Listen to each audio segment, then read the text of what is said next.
আমার আজকের রেসিপি ক্ষীরের চপ।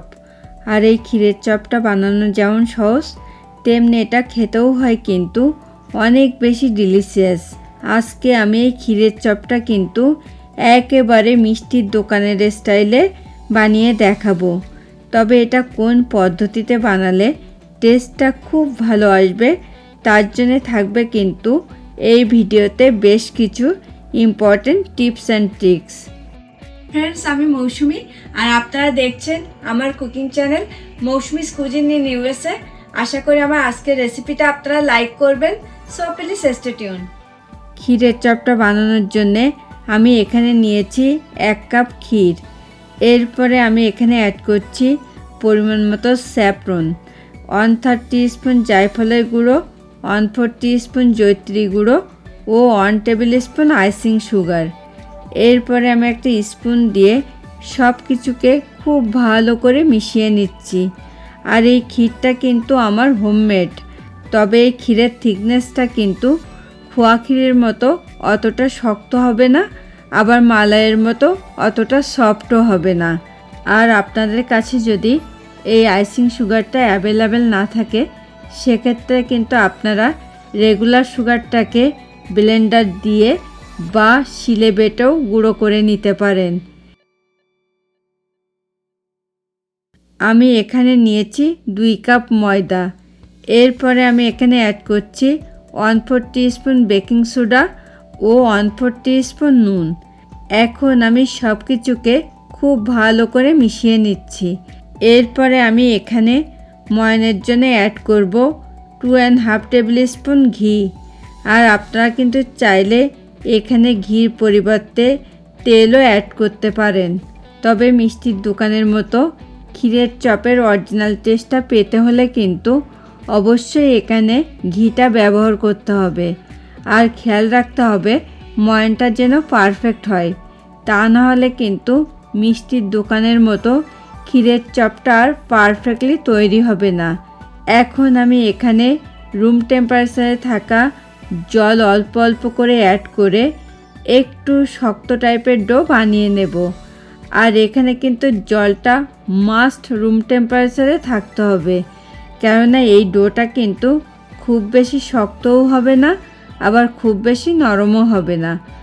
এরপরে আমি হাতে সামান্য একটু ঘি নিয়ে ডোটার গায়ে মাখিয়ে নেব, যাতে ডোটার উপরে কোনো আস্তরণ পড়তে না পারে।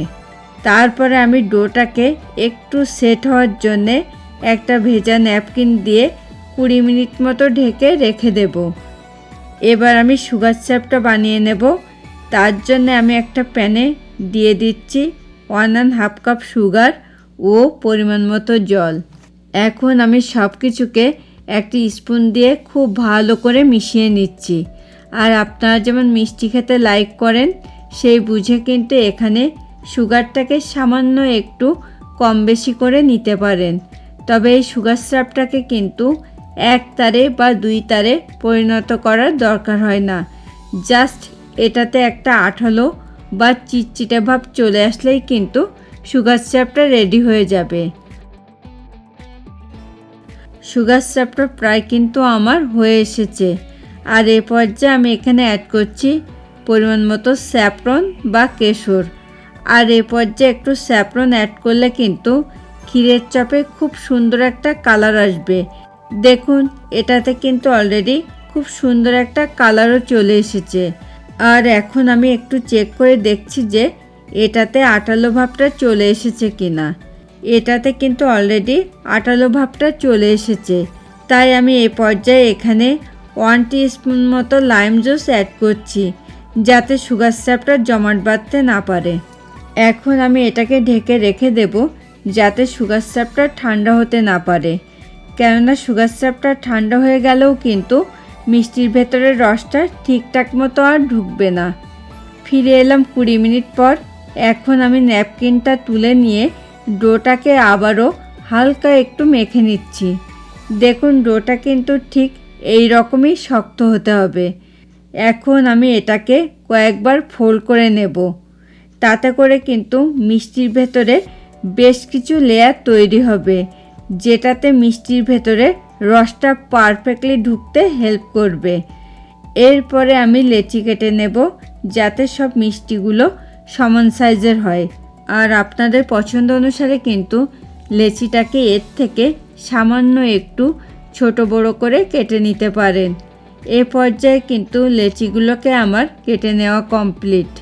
এখন আমি একটা লেচি নিয়ে 2 হাত দিয়ে গোল করে নিয়ে প্রথমে একটা বাটির মতো বানিয়ে নিলাম। এরপরে আমি আগে থেকে যে ক্ষীরটা রেডি করে রেখেছিলাম সেখান থেকে পরিমাণ মতো ক্ষীর নিয়ে বাটিটার ভেতরে দিয়ে এভাবে খুব ভালো করে সিল করে দিচ্ছি। আর আমার আজকের এই রেসিপিটা আপনাদের ভালো লাগলে কিন্তু প্লিজ ভিডিওটাতে একটা লাইক এবং কমেন্ট করতে অবশ্যই ভুলবেন না। সেম ওয়েতে আমি কিন্তু বাকি সবগুলোকেও রেডি করে নেব।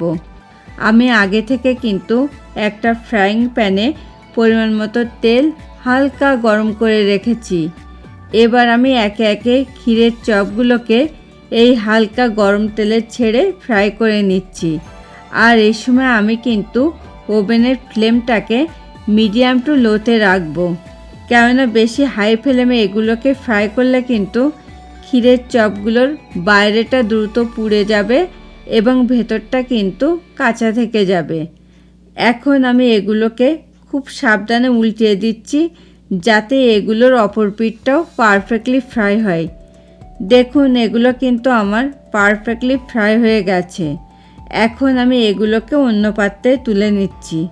আর এগুলো গরম থাকা অবস্থাতেই কিন্তু সুগার সিরাপে ছাড়তে হবে, তা না হলেও কিন্তু মিষ্টির ভেতরের রসটা ঠিকঠাক মতো ঢুকবে না।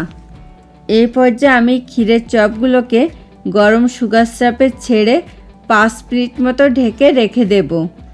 দেখুন মিষ্টিগুলো এখন কিন্তু আমার পরিবেশনের জন্য একদম রেডি হয়ে গেছে। এখন আমি এগুলোকে সার্ভিং প্লেটে তুলে নেব। ফ্রেন্ডস, আপনারা যারা প্রথম আমার চ্যানেলটাতে ভিজিট করছেন প্লিজ আমার চ্যানেলটাকে সাবস্ক্রাইব করুন। খুব তাড়াতাড়ি আবার দেখা হবে নতুন কোনো রেসিপি নিয়ে। Thanks for watching this video.